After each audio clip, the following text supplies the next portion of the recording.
Dans une lettre ouverte adressée au procureur de la République près le tribunal de grande instance de Lomé, la coalition de la diaspora togolaise pour l'alternance et la démocratie, CODI Togo, critique vertement le point de presse tenu le 3 octobre par Takala Mavama. Qualifiant sa sortie de maladroite, téléguidée et zélée, la coalition estime que les propos du procureur traduisent les signes d'une dictature en fin de course cherchant à museler les voix dissidentes sur les réseaux sociaux. CODI Togo interpelle le magistrat sur son silence coupable face aux cas de torture, de corruption et de détournement, tout en l'exhortant à se rappeler la noblesse de sa fonction, censée défendre la société et non un parti. Lecture. La coalition de la diaspora togolaise pour l'alternance et la démocratie. CODI Togo. Lettre ouverte à Monsieur Takala Mavama, procureur de la République près le tribunal de grande instance de Lomé, palais de justice. Téléphone 2.+228 90 10 75 65. Lomé,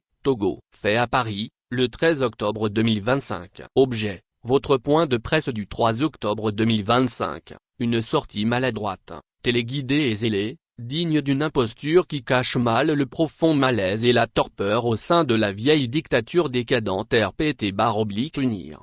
Monsieur le procureur de la République, la coalition de la diaspora togolaise pour l'alternance et la démocratie, CODI Togo, a suivi avec attention et tristesse, mais dans un élan de grande sérénité, le point de presse que vous avez animé le 3 octobre 2025. Ce point de presse, qui a concerné les réseaux sociaux, notamment Facebook, YouTube, WhatsApp, Instagram, TikTok, Snapchat, X, Twitter, aurait, selon vos dires et déclarations, comme principal objectif d'en appeler à la conscience des utilisateurs des différentes plateformes et, en même temps de rappeler à la loi et par voie de conséquence, à l'ordre.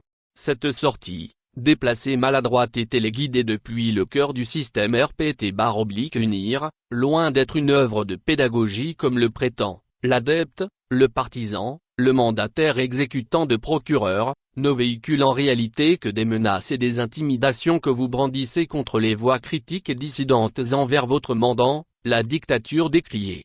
Au-delà de relever que vous êtes sorti du cadre de vos attributions en tant que procureur de la République près le tribunal de grande instance, J. de Lomé, CODI Togo dénonce et pointe du doigt un procureur, disciple et adhérent d'un système de prédation des libertés, auquel vous êtes affilié, alors qu'est-ce qualité, vous devriez avoir pour mission et rôle régalien de représentant et protecteur de la société, comme vous-même le reconnaissez au point 7 du texte de votre déclaration liminaire.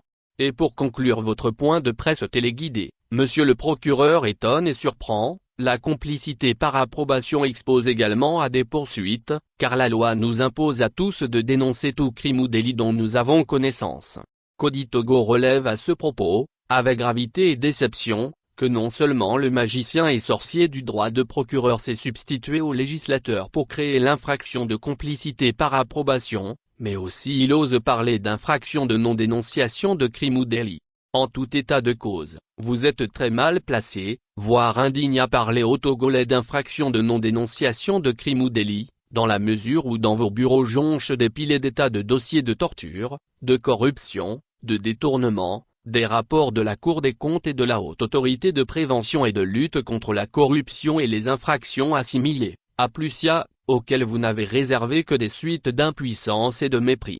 Sinon monsieur le procureur, qu'avez-vous fait des tortionnaires que vous n'ignorez pas, des miliciens subitement mus en sentinelles de la République sous vos yeux complices, votre omission favorable et votre silence coupable, des bourreaux de monsieur Tchala et Sohen Narcisse alias Hamon, des agresseurs du député Guy Marius Sagna, des auteurs d'actes de corruption et de détourneurs de nos deniers publics, des démarcheurs escrocs avec qui vous osiez partager vos bureaux.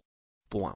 Mais au lieu de cela, vos mandats de dépôt systématiques, complaisants et fantaisistes ont brisé et brisent encore des carrières, des espoirs, des familles, des foyers, des vies humaines. Monsieur Mavama, l'exercice de la noble fonction de procureur de la République reste aux antipodes et au-dessus du militantisme et de la partisanerie. Soyez donc rassurés, monsieur le procureur, CODI Togo et le peuple togolais restent sereins et ne céderont nullement à ces menaces et intimidations, signe d'une dictature en fin de course.